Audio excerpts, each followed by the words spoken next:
Denmark's Prime Minister claims Donald Trump's threats about acquiring Greenland should be taken seriously. Imagine a world where the United States invades a NATO ally. Not for war, but for real estate. In January 2026, just days after US forces captured Venezuelan leader Nicolás Maduro, President Donald Trump turned his sights north.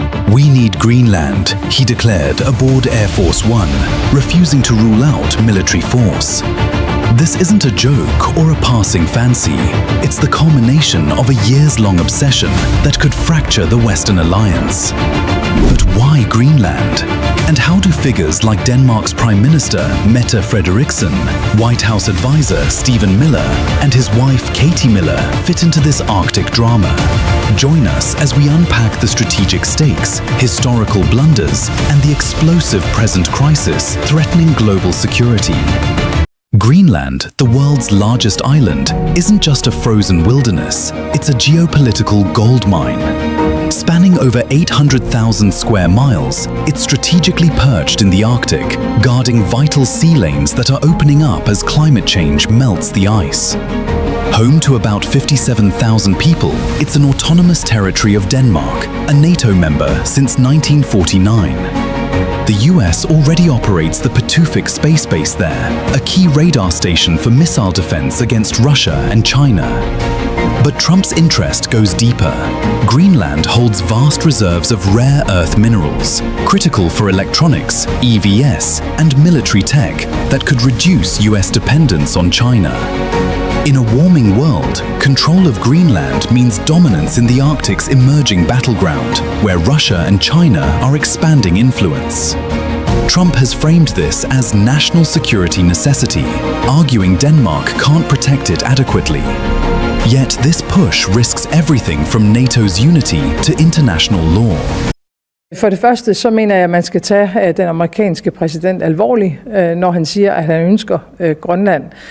Men jeg vil også gøre klart, at hvis USA vælger at angribe et andet NATO-land militært, så hører alting op. America's fascination with Greenland isn't new. In 1867, Secretary of State William Seward eyed it after buying Alaska, but the deal fizzled. During World War II, the US built bases there to counter Nazi threats. In 1946, President Truman secretly offered Denmark $100 million for it, fearing Soviet expansion. Denmark declined. Fast forward to Trump's first term. In August 2019, reports leaked that Trump wanted to purchase Greenland, calling it a large real estate deal.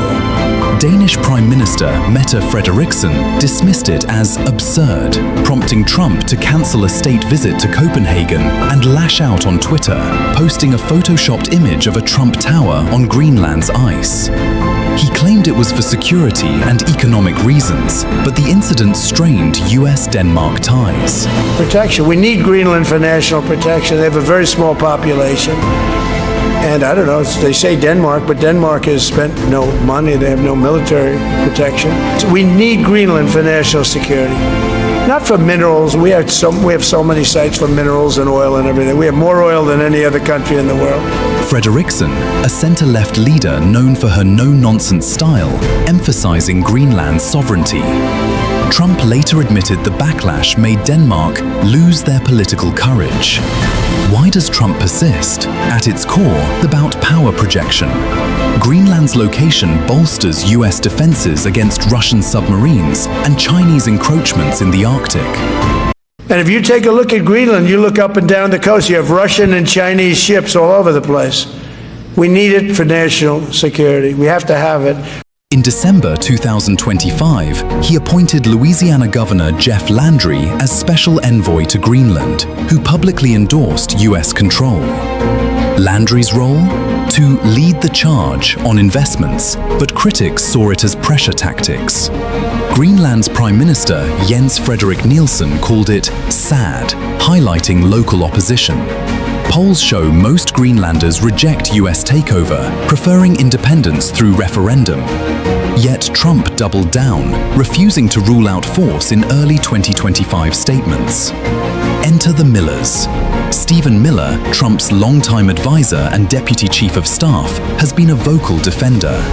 In a January 2026 interview, he dismissed Denmark's ability to fight for Greenland, claiming it should be part of the US due to its strategic value and US NATO contributions. Miller, architect of hardline policies, frames it as America first, echoing Trump's view that Denmark's hold is outdated. Greenland should be part of the United States. The president has been very clear about that. That is the formal position of the U.S. government. Right, but can you say that military action against Greenland is off the table? It wouldn't be military action against Greenland. The Greenland has a population of 30,000 people, Jake. The real question is, by what right does Denmark assert control over Greenland? What is the basis of their territorial claim? What is their basis of having Greenland as a colony of Denmark? The United States is the power of NATO. For the United States to secure the Arctic region, to protect and defend NATO and NATO interests, obviously Greenland should be part of the United States. His wife, Katie Miller, former Pence press secretary, amped up the controversy. On January 3rd, 2026, hours after the Venezuela raid, she posted on X a map of Greenland draped in the US flag, captioned, "Soon." This provocative act drew outrage, seen as unofficial White House signaling. Denmark's Frederiksen fired back, urging Trump to stop the threats against a historically close ally. She warned that a US attack on Greenland would be the end of NATO, invoking Article 5's Mutual Defense Clause. Trump's Greenland quest, from 2019 absurdity to 2026 threats, blends ambition with peril. Past rejections by Frederiksen fueled grudges. Present escalations, amplified by the Millers, test NATO's limits. Will dialogue prevail or force fracture alliances? In this melting Arctic, the chill of division runs deep. The world watches. Is this national security or imperial overreach? Share your thoughts below. What's next for the ice island that could thaw global ties?